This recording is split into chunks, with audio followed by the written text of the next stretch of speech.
لبيك اللهم لبيك لبيك لا شريك لك لبيك. حوثیوں کا کعبۃ اللہ پر حملہ.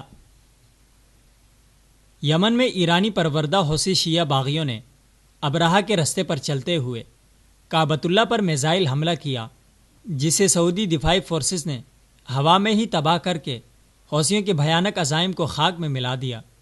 جمعہ 28 اکتوبر 2016 کو یمن کے حوثی باغیوں نے مکہ مکرمہ کی جانب ایک بیلسٹک میزائل داغا. یمن میں حکومت کے خلاف مسلح جدوجہد کرنے والے شیعہ حوثی باغیوں کو اس میزائل کے استعمال کی تربیت شیعہ دہشت گرد تنظیم حزب اللہ، جبکہ ایران نے اسلحہ فراہم کیا. خانہ کعبہ پر حملے کی اس کوشش کی پوری منصوبہ بندی ایران میں کی گئی. ایران اس سے پہلے بھی خانہ کعبہ پر حملہ اور قبضہ کرنے کی کوشش کر چکا ہے. سعودی عرب کے پڑوسی ملک یمن کے حوثی قبائل کو فقط شیعہ ہونے کی بنیاد پر ایران بہلا پھسلا کر حکومت کے خلاف بغاوت پر اکسا رہا ہے. ساتھ ہی ایران کی جانب سے حوثیوں کو بھاری اسلحہ اور امداد مہیا کی جا رہی ہے.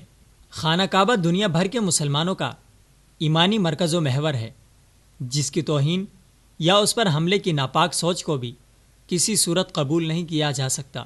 خانہ کعبہ پر حوثیوں کے حملے سے واضح ہوتا ہے کہ یہ بغاوت سعودی عرب سے نہیں بلکہ اسلام اور مسلمانوں سے ہے. کعبۃ اللہ پر حملہ مسلمانوں کے ایمان پر حملہ ہے. اس حملے کے بعد پوری امت مسلمہ میں غم و غصہ پایا جاتا ہے. دنیا بھر سے مسلمانوں نے اس حملے کی شدید مذمت کرتے ہوئے اسے براہ راست اسلام پر حملہ قرار دیا. جامعۃ الازہر مصر سمیت مسلم دنیا کے تمام بڑے اداروں، علماء کرام، مفکرین، شیوخ اور مسلم حکمرانوں نے اس واقعے پر شدید تشویش کا اظہار کرتے ہوئے اسے ایرانی کارستانی قرار دیا. ایران نے اس حملے پر مکمل مجرمانہ خاموشی رکھی ہوئی ہے، جبکہ حوثی باغیوں کو ایرانی سپورٹ کے حوالے سے امریکہ سمیت دنیا کے کئی ممالک ثبوت فراہم کر چکے ہیں.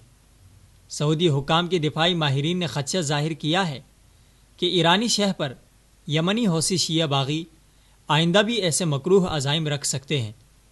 ایران کی مذمت کے ساتھ ساتھ دنیا بھر سے مسلمانوں نے سعودی حکام کو اس حملے کو ناکام بنانے پر خراج تحسین پیش کیا ہے.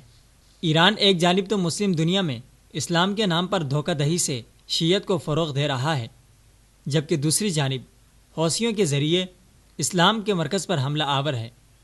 ایران کے مکروہ عزائم کا اسلام یا مسلمانوں سے ہمدردی کا کوئی تعلق نہیں.